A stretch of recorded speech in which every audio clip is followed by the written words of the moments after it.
This is going to be a quick video to show you what Arcane Mages are looking like in Legion. The biggest change Legion brings for Arcane Mages is to their mastery. The new mastery now increases the damage bonus you gain from arcane charges and also increases your max mana pool and mana regen. Because of this change, the rotation won't revolve around burn and conserve phases. Instead, you will slowly burn your mana away as efficiently as possible between evocations. The arcane rotation still feels very similar to how it's been the last couple of years. Arcane Blasts and Arcane Missiles are still pretty much the same. The numbers for Arcane Barrage have been slightly increased and it feels a lot better when cleaving. Arcane Explosion's damage and mana cost now scale with Arcane Charges, and the spell feels a lot like an AoE Arcane Blast. Arcane Power has stayed the same and Prismatic Crystal has been removed. Arcane has a new cooldown called Displacement, which teleports the mage back to the last place they blinked from. It reminds me a lot of how Altar Time feels. In this video, I will only be going over the new talents or the old ones that have changed a lot. Arcane Familiar summons a pet that does some damage and also increases your max mana pool by 10%. Presence of Mind is changed to be a 1 minute cooldown and makes your next 3 Arcane Blasts instant. Torrent is a passive that increases your Arcane Barrage damage by 25% per target it hits.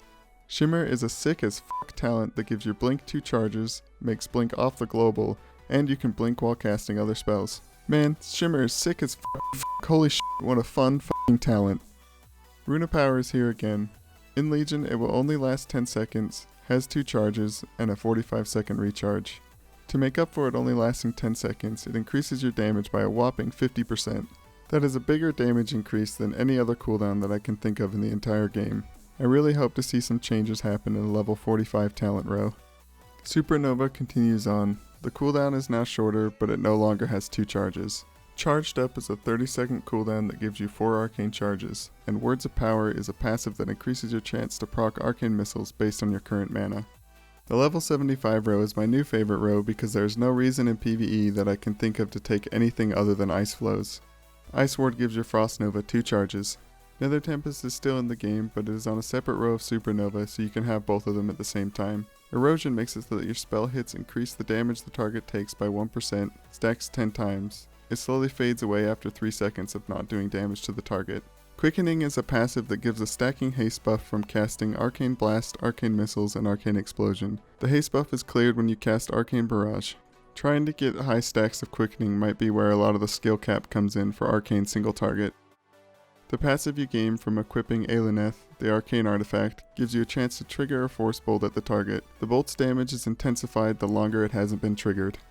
You also get the spell Mark of Aelineth, a 2-second cast on a 1 minute cooldown that places the spell under the target. This deals damage over 8 seconds and explodes at the end for damage equal to 15% of your maximum mana. Now that Prismatic Crystal is gone, it sucks that we got another spell that requires the enemy to stand in it.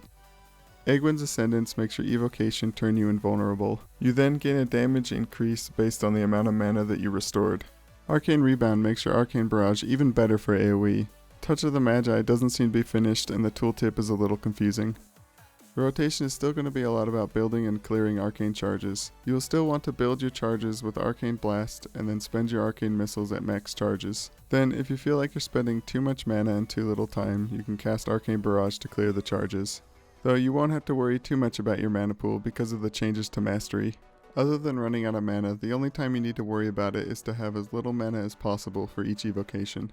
If Mark of Aelineth doesn't change, you will want to use it as soon as possible because of how powerful it is. Just make sure the target stays in it until the end. Arcane Mage is looking very promising in Legion. I like the changes to Mastery because it opens up the rotation to have a lot more room to breathe. But the way it is tuned right now, it is stressful trying to spend all of your mana while not wasting procs. This problem gets even worse if you're using talents like Supernova, Nether Tempest, or Arcane Orb. With these talents, I was finding it very hard to run out of mana before evocation came back up. Maybe there's something weird with the mastery scaling, giving you too much mana, or maybe the mana cost isn't where Blizzard would like it to be. I really like it when specs rotations will scale with gear. At the end of the expansion, we'll have a huge mana pool and the rotation will change a lot. Let me know what you think about how Arcane looks in Legion, and thank you for watching.